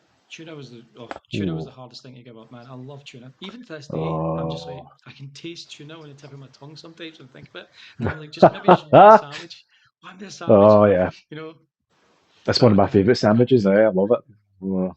I Hmm. know a lot of people that really don't like it, though, which I can kind of understand to an extent. There's maybe it's the brine that's putting people off. I don't know. Yes, the Uh, juice. Yeah, hmm. not everyone realizes you have to drain the juice out of the tin first. You don't just plop it on. You have to drain tuna. But You can get it with spring there's water that. these days as well. It's not as bad. It's not as strong. Hmm. Spring water and sometimes sunflower oil. That's a bit messy. I've never been fond of the tuna with sunflower oil. To be fair, I always like the Nah. kind of spring water tuna. Like that's because Oh yeah. it's tuna. It's not tuna with added stuff like added oil. Like I like tuna. I don't like Yeah, sunflower it's oil. already got I'm like here to eat essential tuna. oils in it. Yeah. Exactly. It's the same So, reason that I don't put like sauce on my chips. I like chips. hmm. I want to It's eat one of the few chips. things I Put would a wee bit probably of ever salt put. on chips. Yeah. I like to maybe have a splodge of something at the side and maybe dip some of them into it, but I don't cover them. No, Maybe at I the wouldn't side, put anything. yeah, because then you get the Aye, aye, juice. Yeah. yeah. That's it. Yeah, because sometimes people can maybe put too much on for you. Like if you're getting a roll Uh, for some one of these places that and they like even Greg's if they say do you want sauce and you go yes some brown sauce and then they go yeah. like that. I guess they're used to just dealing with workies in the morning. I like a wee tiny wee Yeah. bit, so I usually apply it myself when I get to work. Yeah. One of the things Hmm. that people have often found weird about me is that I don't put sugar on any cereal. Oh no, that I Like, don't do that either. That's bold. Why would you do that? yeah. Like if I'm eating cornflakes because I like how cornflakes taste. See if I want sugar, I'll fucking go eat Frosties, which I do, That's by what the I was way. going to I like say. Yeah, Frosties as well. yeah. Yeah, like, or I'll go I've get never some been one for cinnamon M&Ms or adding Curiously sugar. whatever. Mm. No, I don't add It's salt to probably most things some. other than chips. No, I'm the same. I'm the same. I'm assuming most of these cereals have maybe got a wee bit of sugar in them anyway. Well, Weetabix probably does. But, that would be my Yeah, go-to. probably. I Mm. do like Weetabix. Again, yeah, Weetabix. Basic dry Weetabix with a bit of milk. It's Mm. delicious in its own. You don't need to add Aye. sugar. I When I don't was put a sugar kid, in I my was tea adding sugar either. to everything. Mm. No, You do. when I was a kid, You do. yeah, Mm. 3 sugars in tea, 3 sugars in coffee, hundreds of sugar on my Weetabix, sugar oil on my cornflakes, and then I got to a point where I was like, if I want sugar on my cornflakes, I should just buy Frosties. Do you ever have a Sweetening was piece like in cheap. sugar? Do you ever do things like that? A piece in sugar? You've got to One of the very experiment, few yeah, when you were times, younger. yeah, one of the very few times in my life that I've thrown up was because I ate a piece and syrup, taken like golden Oh, syrup. I just no, slathered aye. so much syrup that it would probably give an elephant diabetes. And I ate the sandwich, and then later, I can't remember if it was later that night or like the next day, I just absolutely huddled. And I remember I was in my nana's old house, and I was in the living room, and I was like, "Ugh, I feel really ghastly." And I got like 3 steps up the stairs and just fucking all over the Oh stairs, my goodness. and I was bent. I was just bent. I was just bent over in agony, and I was like, "Why am I Oh. like this?" And then my mum was like, "Well, you ate a piece of fucking syrup, didn't you? Like, what did you expect was going to happen?" Like, I didn't eat anything else. I think Oh. that day or the following day, so I had a stomach full of syrup and bread that was just Oh, not is it? in. So have you not been sick very much? Would you say? Not very often. No, the last Oh, time I puked was 2002. oh wow. Hmm. I I, was I have I have thrown up oh, so few times in my life that I remember exactly when I've puked. that's amazing. The last time I Oh, puked, I was on the top bunk of a set of bunk beds, and my brother Ross was on the bottom one, and I had eaten spaghetti or noodles, and it came out oh, all kind of. I see. It looked Hmm. like something out of a body horror, and some of it got on his arm, and I remember him screaming for my mum, saying, "Ah, mum, you It's fucking just puked on me!" oh. And it was pretty horrific. But how often have you been sick? Are you sick often? Whenever there's a rider, whenever there's free drink at a gig, so that would be the 1st of February. I was sick Right. because when you play block, they give you like some free beer and you also get a free That's pizza. right. Yeah. But which I didn't have, and I think if I'd have had the pizza, I might have been all right. 'Cause I remember the worst time was This probably was when I the was playing. Lux Lives night, right? Yes, it was indeed. I was first on, so I was there for a while. It was like 5:30 or something like that. I went on it. It was like going on Right. until like 11 o'clock. I think the worst time was when I was with the Well Happy Band playing Kelburn, and there was loads and loads of free Red Stripe, and I had lots of that, and there was lots of sun as well. So, but after we'd played the gig, maybe sometime after about 7 o'clock, I can't remember anything. I woke up in my tent at about 3 in the morning, and I'd been sick on my shoes, and I didn't know where my bag was, which had my purse and my phone and everything in it. But luckily, it was a festival. Somebody handed it in, but there was that sort of frightening few hours there of like, oh no, where is everything? I Yeah. don't have my money or my phone. I wrote a song about that as well. That's on Party On, Pappy On. Anna versus the festival. It's called. I was sick on my bass player as well one time on the way home from my gig. He did. He was all right with it. He was laughing and stuff. He was surprisingly okay with Yeah. He was sitting in front of me in the bus, and because I covered my mouth, I made it worse because I made it kind of spray Oh in a yeah. variety of different directions. But Like a shotgun he was a good, blast. yeah, he was a good sport about it. Whenever there's free booze, it's kind of I really should learn to step back from it a wee bit. I think it happened at a Colonel Mustard night at St Luke's as well. I ended up taking a lot of free booze from that. Was it Christmas 2017? I think it was. I ruined my Star Trek uniform. That was brilliant. Uh, I managed to clean it though. I did manage to clean it. Uh, it's terrible. I've always been one for a whitey. They really think I would know by now not to do this at this age. That's why drugs Yeah. aren't really for me for that reason as well. Uh, Especially the kind of Where do you harder go stuff. from vomit? Where do you I go from know, vomit? I know. Um, So you've mentioned that the folk grooves is largely stuff that you've not played live yet. Do you feel like, given the way that the way it sounds, do you feel like that is something that would sound better with a band? And is that maybe one Yeah. of the I things that can. makes you, mm, because you mentioned that you've been thinking a lot about maybe wanting to do that down the line. Is that one of the kind of bridges towards going back to that? Do you think would be Possibly. I know that eventually? when I do a band, I'll probably not be doing any. I probably won't be taking any songs with me that I've done as a secret poet. Well, in saying that, it might happen. I don't know. I would like to do some of them. I really want to do "Hold Back the Night" live because that's actually an old song as well. That's from like 2007, and I've had a recording of it for years, but I always thought it was too slow. That was the main reason I recorded it. I'd really love to do that live, including like that solo and stuff. I'd love to have a go Yeah. at that one I day. love the sort of It's just 80s hair metal feel to that. It's got a kind of uh, it's brilliant. It's brilliant. it's a pastiche, but I think it's Yeah, kind of with I've done it with heart. I've not like completely taken the piss. I don't think yeah. it's kind of like Kiss or Guns N' Roses. That's kind of the kind of thing I was going for. Mhm. I think possibly it didn't quite work out that way. I don't think, but I don't It's listen quite to that similar to too one of my much. favourite bands, Electric Six. They do piss Aye. takes and pastiche Uh, and satire and parody, but from a place of love. It's not like it's yeah, like, oh, yes. this is the kind of shit that we really love doing, and so let's kind of do it in a kind of humorous and very nice way, Yeah. but also take the utter piss while we're doing it. Um, I love a anyway, wee bit of Electric Six. uh, yeah. What is next for you, Anna?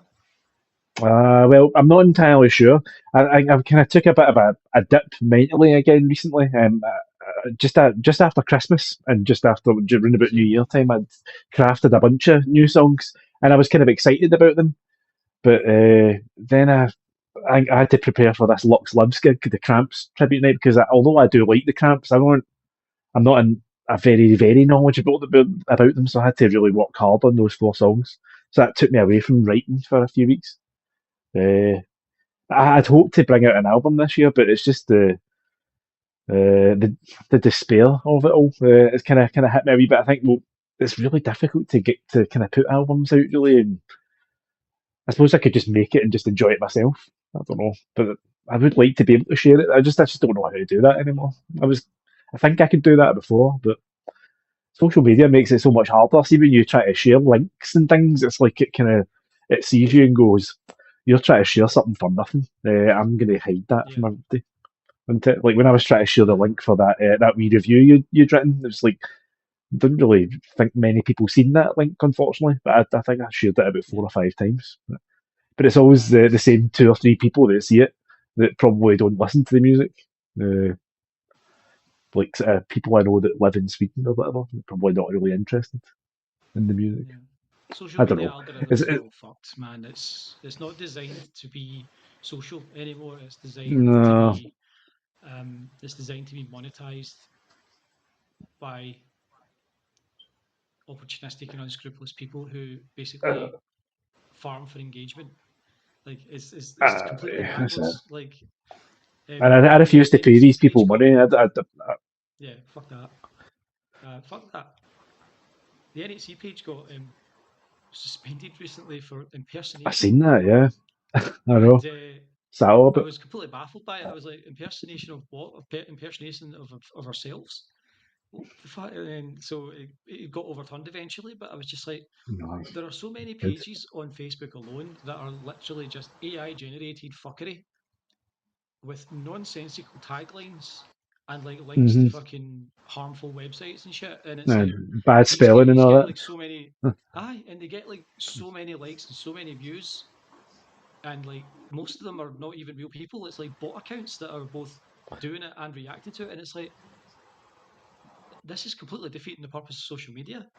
And I Nah, do it's like Blue disgusting. Sky. Blue Sky is one that I don't get a lot of engagement on, but even just being on there and seeing a lack of Armageddon on my feed is really nice to see. Like, So far, you yeah. know, I joined it as well, but I've yeah, not, I've not spent enough time on it to really build it up. aye, Um, being able to like specifically ask for like I want to see sports stuff, like I want to see a specific football team or a specific basketball team, Yeah, etc. Or I want to see just music, or I want to see just video games. You can do that on there, and then it filters a lot of crap, and that's great. And there's very little crap that I've seen on Blue Sky in the first place. It seems to be quite a nice place where people are more social and supportive on a social yeah, media website. that's very Imagine that. true. Mm. It's nice to see. It's very sorely needed, and hopefully more things like that will start to spring up. I have no idea what to do with NHC moving forward because the Facebook page has been built up by Jamie and by the team for so long, and it seems to have been all for nothing because the way that the algorithm is now, like there's not human No. beings to contact and say like this isn't really working properly. Like the people that you contact aren't even people. It's just like a fucking Yeah, it's always algorithm, been like that and so actually, it's because like, Instagram's the same. uh, yeah. Instagram's a weird one. Oh. Sometimes you'll post something and nothing, and then sometimes you'll post something and you're like, oof, dozens of likes within 24 hours. It's like weird how it works. It's all very mysterious. I've never still not really been able to kind of work out why that is or how that is. Aye, I was aye. mildly The only, addicted to the that only, for a good few years. I've come away from it a wee yeah, bit more now. I spend a wee bit less time on it, but at one point, I did quite well on it, I would say. But nah, it died off. I'm being hidden for people again. yeah. That's all right. You must I have don't said the mind. wrong thing. You must have said be empathetic and don't pick on people because they don't need That's that it. these days. I know. Sometimes it got a bit saucy as well, so I did anger the Insta gods. Wee bit of leg show or whatever. Mm. It's Mm, funny you mentioned that you actually, because when I shared our review of Cloven Grooves, it said that the album cover image was pornography. I really should probably have. I know. I know what you mean. It's borderline, isn't it? It's not I though. couldn't Like you because I see thought it see was. a hell of a lot worse on mainstream music television every day. Put any music TV on and you will see someone in a skimpy skirt dancing very provocatively. Yeah, Like wearing clothes should disqualify it as pornography in my view. It's not like you've got your legs open and you're like it's not no. it's not it's not it's risque maybe, but it's risque in an Facebook. artistic way. It's not like Uh, pornographic. And that was on Blue Sky. uh, That wasn't even on Facebook. I remember that Facebook did censor tits in Tits of Steel when I kind of tried to advertise that years ago. I Like, can't remember. I can't remember what it did. If it just said of steel and it kind of removed the word tits, but I remember it did something like that mm, when I was sharing the link for it years ago. It wasn't when I was typing it; it was just for the link. I thought that was funny at the time. aye. I remember maybe I should have called it tits. Is tits a bad word? I don't know. Uh, It could have been about I, birds. Could have been an album I about suppose birds. so. That's true. Aye, that's true. Ornamental birds. Sorry, Do you that have was good. any shows lined up? I do have one or two. I wrote it down because I always forget. I've got this wee bit of paper in my phone, so that when I open my phone, I can see, oh, right, Wednesday, 26th of February, I've got something, which obviously is no use to anyone that's potentially watching this unless they're a time traveller. But it's a comedy show at Glasgow Uni.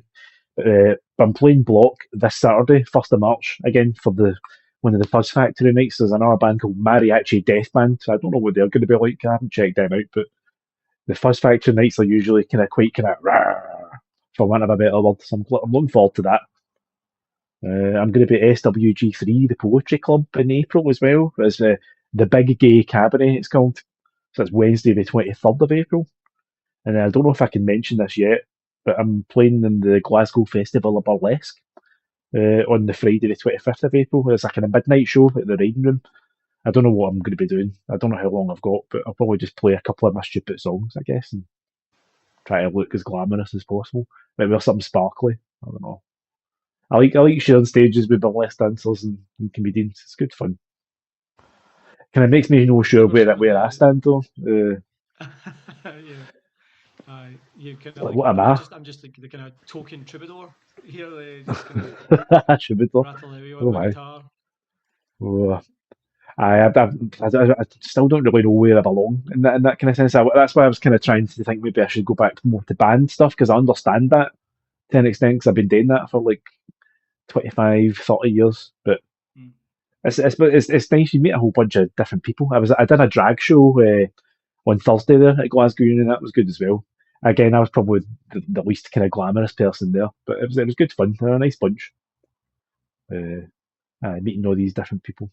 There was one of the drag queens was brilliant. They're called Puke, and they were dressed like a castle, well, like a turret of a castle. That was amazing. I enjoyed that. I just wore a polka dot dress. Mm. Much like the one you've got on now. Oh, I know. I've got loads of polka dots.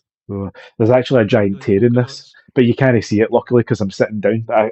It's been hanging on the back of the door for a year because it's split up the All side. right. But and I've been meaning to sew it, but I just getting down to doing that.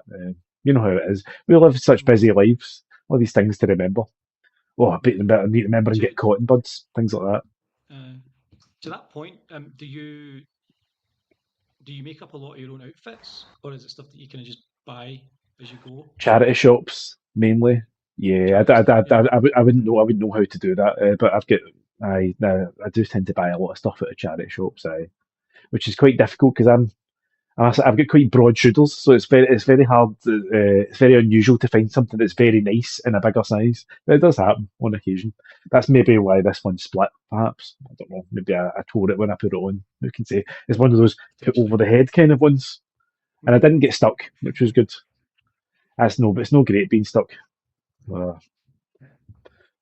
So Sorry. if you had that facility and if you could choose your perfect outfit, even if it was a case of you have somebody who wants to just design you an outfit for like a particularly Ooh, big night or oh, I something, see. Ooh. what would Anna's outfit look like if she was at a particularly important event and somebody had said, right, I'm going to Oh, design you your own costume for this.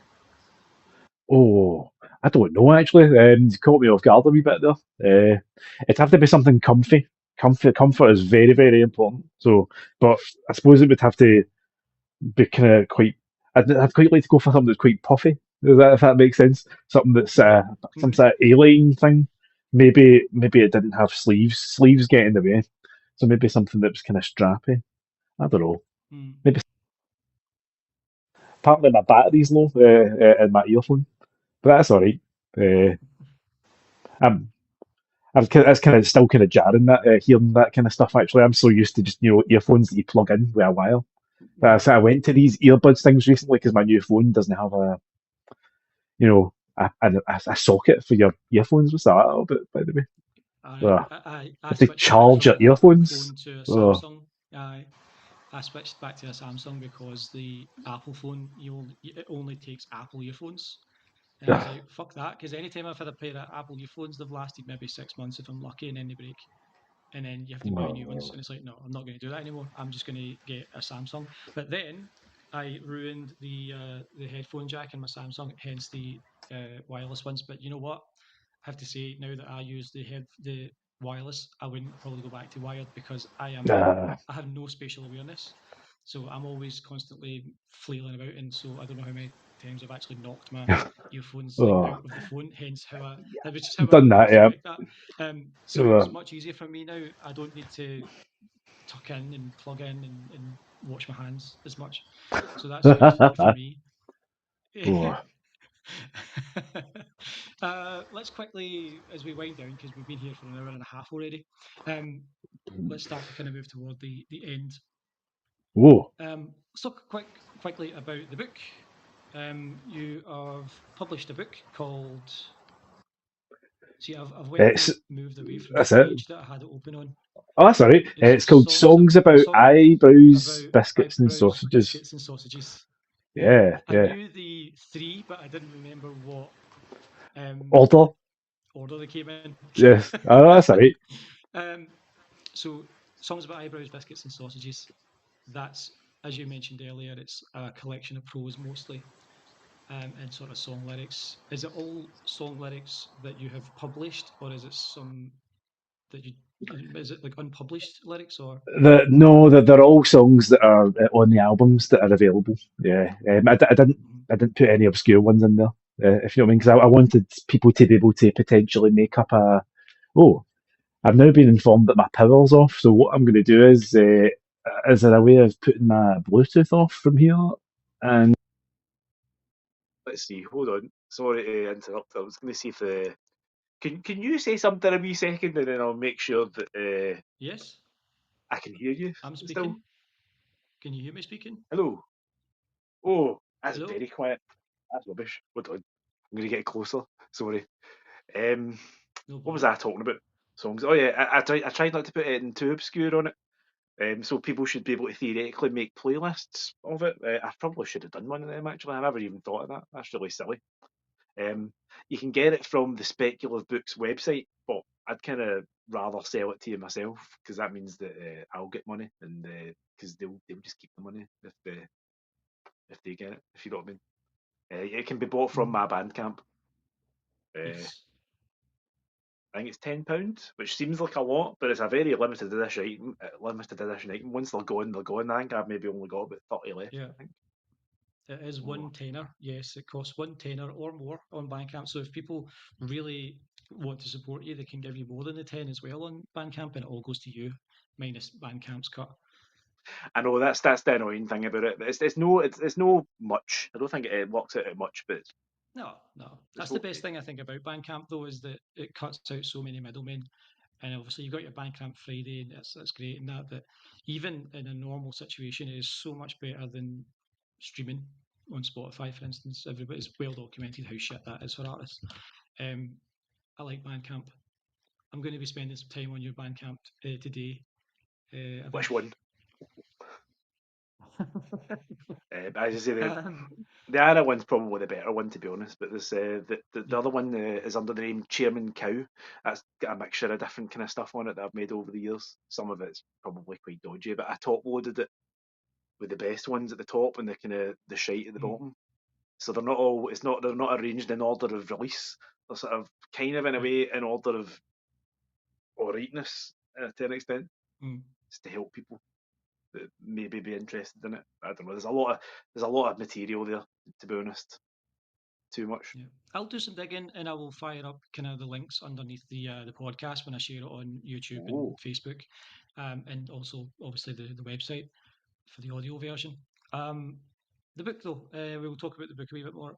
Where did the idea to compile them into a book come from? Did someone contact you and say, "Oh, these are quite interesting songs. Can you chuck them together?" Or did you say, "I'm going to fire these together and I'm going to see if anyone wants to put it out"? yeah, they approached me actually. I think it's a couple of guys I know that do it. Speculative Books are called. They sort of run the poetry at In Deep night. At In Deep, it's a kind of spoken word night, and they do sort of Mm, publish wee books of people's poetry every now and then, which I knew they did that. So I speculatively messaged them a couple of years back suggesting the idea, but nobody got back to me. But maybe they did read it because they did. I did get a message out of the blue suggesting that maybe they could do that, and I'd already pre-thought about it like a year or so before, so I was able to. Most of the groundwork had been done. I just had to make sure it was all typed up, and I think I sent it to them within a week. But it took months to get it all right. I had to think in the A5 format, and I could only fit in like I can't remember how many lines per page. So there was a lot of editing needed mhm, done to make it all fit. Uh, but as I say, like it, they do a subscription service, so you can subscribe to them, and then you get sent whatever book is being published that particular month. I quite like the idea that some random person who had no idea who I was sort of getting it sent to them in the post. That sort of appealed to me. I don't know how many copies were made. There weren't very many, but I get paid in books, which is why I'm trying to sell them. I'm not very good at selling things usually. But can see. you hear me okay? Actually, sorry, I'd meant to ask. Yes. Oh, that's Yeah. good because I can't really hear you very well, which is why I'm sort of up near the screen, That's as I say, fine. because the Um, headphones died. I honestly didn't expect that to happen. I'm usually very good at kind of making sure things are charged. There's so many yeah. things we need to charge. I need to charge my watch as well. What's that all about? I was thinking of going Oh, back to like a it's normal crazy. battery watch at some point. Although it tells me how many steps I've done and how long I've slept for, which is mildly interesting Yeah. sometimes. And also probably depressing as well when you go, "Oh, really? I've slept 14 hours. Damn, man, that's 14 hours I'm never going to get back, and I still feel oh, like shit every day. What's going oh, on?" I don't think I've never slept 14. No. I'm kind of average about 4 or 5, I think. Mm. I always wake up stupidly early for some I'm, reason. I'm, I go to bed way too late to Uh, get up early. Like, even if I go to bed and I sleep 4 or 5 hours, I'm still getting up at like 10 o'clock, 11 o'clock because it's like 4 a.m. before I that's usually when I reach have my tea bed. break and work at 10 o'clock. Yeah. Yeah, fucking. I'm lucky enough that my schedule at work is quite light and is also quite friendly to my weird lifestyle of not really having any sort of routine or rhythm to my body clock. My sleep pattern's all over the fucking place. But anyway, um, how did you choose what went into the book? Because obviously, I'm assuming there would have been some sort of parameters you were given, like, oh, can you give us X amount of pages, X amount of words? Like, what's the I was and how given do you I was choose from given a that? sort of a I was given a page limit, I'm sure, but I think I kept it to roughly about 40 odd songs. That's what I worked out, but it was mostly songs that I chose them on the basis of them being readable. You know, that you could read the words as Yeah. if it were a poem or such. So, because there are some songs I've got that I think are dead good songs, but once you remove the words from the music, they're a bit kind of a bit crap, really, for want of a better term. So I went with the ones that are kind of reasonably well written, and ones that are available as well. As I said, I didn't want to put any obscure ones in it. I wanted people to be able to Mm. hear the songs if they were interested to hear them. Was the idea. So they are all available. And Some of them are B sides and such as well. Well, is it B all sides. songs, or are there any that are spoken word poetry that you've done? The closest is a song called what's it called? It's a one-word title that begins with a U. Uninspired. That's what it's called, which is a rap. This is one of my sort of attempts at rap. So that takes up about 4 pages because there's quite a few verses. And I was quite Mm. pleased with some of the lyrics in that. In fact, I remember I sold a few copies to people in my office, and there was one of the women come in the next day and quoted one of the verses at me, which I thought was brilliant. It obviously struck a chord there. I think it was I once kicked a daffodil in the face. That's not a euphemism; it's a botanic disgrace. I wasn't feeling particularly nice. It got in the way and paid the ultimate price. I think was the lyric. Uh, It's sorry fantastic. again. For the purposes of covering our arses, the Glasgow Botanic Gardens, we should probably point out to them that you have never kicked a daffodil anywhere near their premises. It's not, we're not suggesting that that's something you've ever done in the Botanic Gardens, and they shouldn't moan at you. Botanic Gardens, you say? Oh no, I wouldn't do anything like that though. Um, I don't think you can get daffodils yet. Anyway, can you? I'm not sure. But we're I going to don't be know. seeing daffodils fairly soon, hopefully, because it's usually just before Yeah, spring into it. I don't I know. do like I daffodils, to do be fair. particularly like daffodils. Oh, They're pretty cool. Um, how has the feedback been to the book? Have you found that anyone who's read the book has then gone on to check out the music? Have you heard from anyone who's like been like, oh, I got this book sent to me by this subscription service, read the book of apparently songs, checked out the songs, and hey, they're pretty decent. um, I I haven't really had any feedback. There's a few folk I've sold it to, but they're people that know me, if you know what I mean. Then people that Yeah. have seen me before and heard my albums, and they've liked it as far as I know. But no, it's not been widely distributed enough to have probably got any actual proper feedback or reviews or anything like that. No, I don't really tend to get things like that. I'm not very good at promotion, as I say. I try it online, but it's very hard. It involves emailing a lot of people mainly and messaging people, but I don't really Aye. have time to do that, mm, unfortunately. I'm kind of the same, which considering what I do for NHC is not ideal. Oh my goodness. um, aye, it's a lot of messaging, a lot of writing, which I enjoy doing when I'm focused and motivated, but when I'm not, it's just I can't do it. I find it really difficult to do.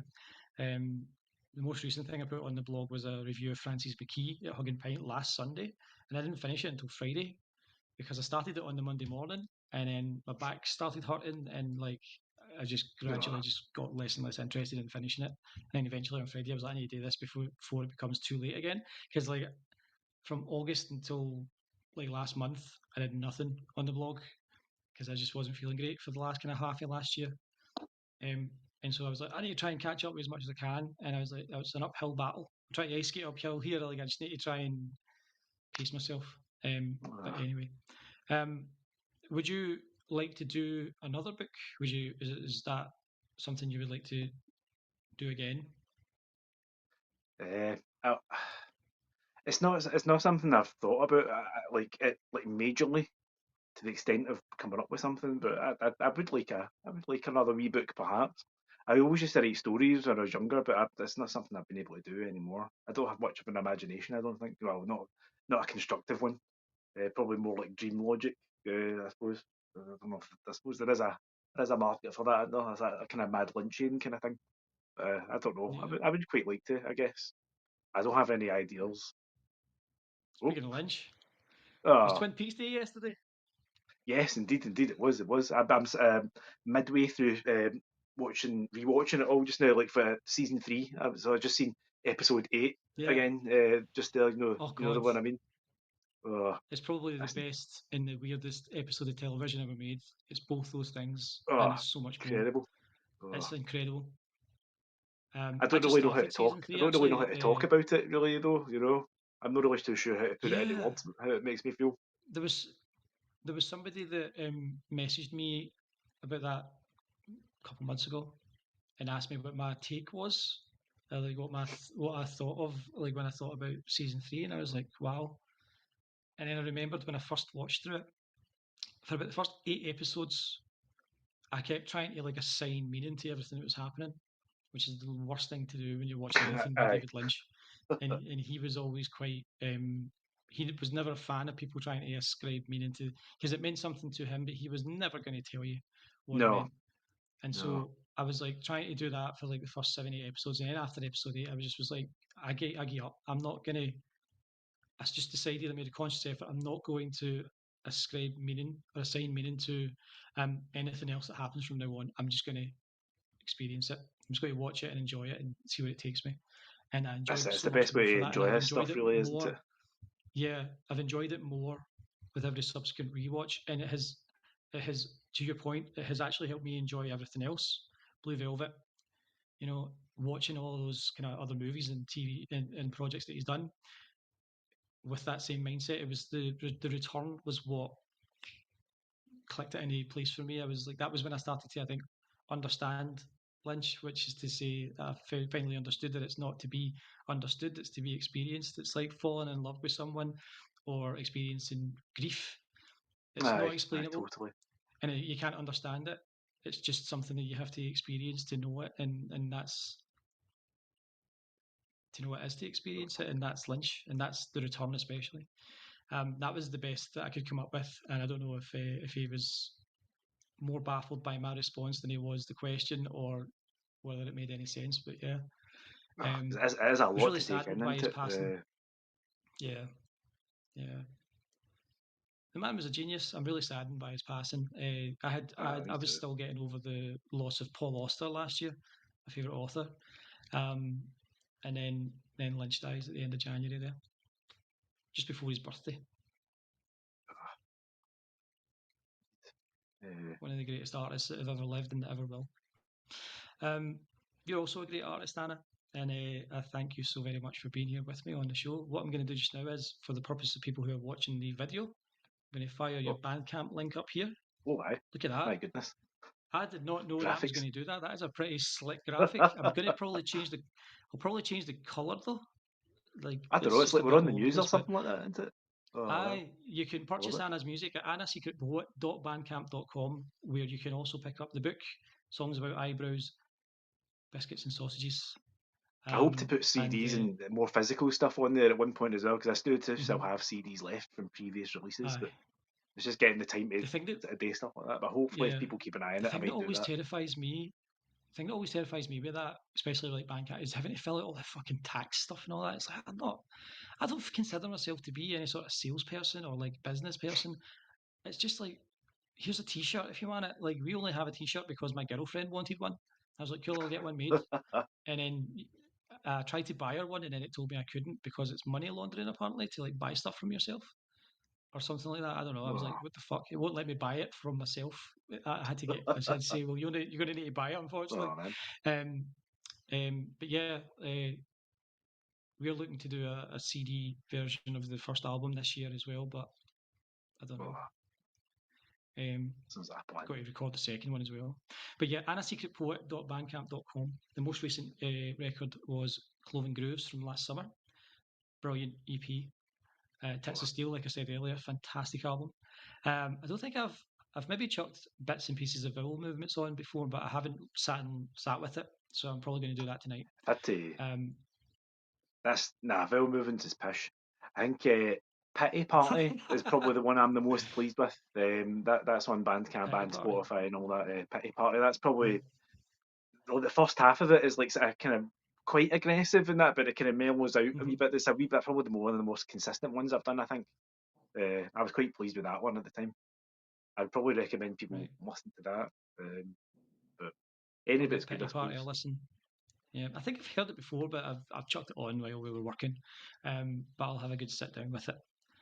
I'm still going to sit and listen to vowel movements because I want to hear Bonus Sausage. Fair dues. And there's some poetry on it as well. The poetry's a wee bit annoying, but to me. Is there a particular reason that you don't like it as much? Is there something thematically that you just don't vibe with anymore, or is it just a case of like that was sort of a some of them are a bit embarrassing. Prototype? Right. I don't know, like the sound of my voice either, which I know nobody really does. But some of the poems are okay, but I don't know, some of them are a wee bit embarrassing, I think, to be honest. I can't even remember what's on there. Hopefully it's none of the really bad ones. But well, since I've listened to it, probably been about like 8 years or something like that. Only an artist would say that about their work, like hope it's not one of the really bad ones. Like you don't ever hear a plumber saying, "Oh, that's one of the really bad ones." The title's probably the best thing about that album. I was quite pleased with vowel movements. I'd probably use it again for something at one point, maybe. It's not unheard of for like a band or an artist to have a song called the same title as a previous album. That happens sometimes because then you get all confused when you discover them years later and you're going through the discography, and then you're like, why is Soup by Blind Melon on the Nico album and not the album Soup? Like it's something that to this day I'm just baffled by. Like the album Soup does not have the song Soup on it. It's on Nico.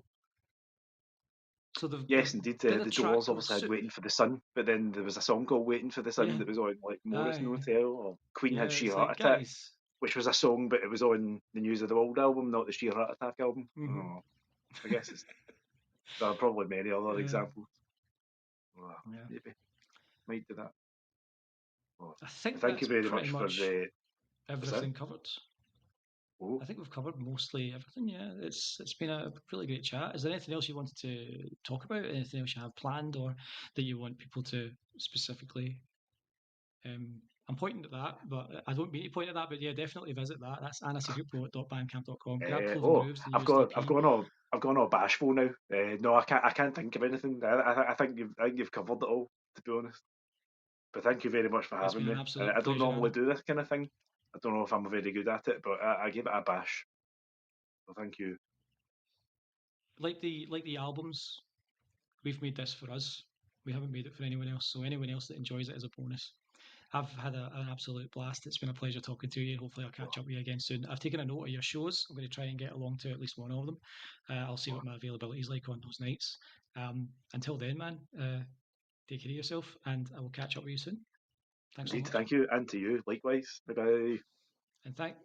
Bye, and thanks to everybody for tuning in. There'll be a session next month. In the meantime, follow us on social media. It's at NHC Music Glasgow on Facebook. It's NHC Music on Blue Sky. It's at NHC Music Glasgow as Anna dips out of frame. At NHC Music Glasgow also on YouTube, which is where you can watch the video version of it. You can also watch it on Facebook, but I would rather people watch it on YouTube because long term I would like to stop doing things on Facebook because Meta and more so Mark Zuckerberg are scumbags, quite frankly, Nazi enabling parasites. I don't like them. So I would like to sort of move away from the social media and just kind of get back to the old sort of way of the blog and the website. I think that's it. go read the blog, go listen to all the other episodes, and go and listen to it that way. Go listen to and purchase Anna's music. Thank you. Bye bye.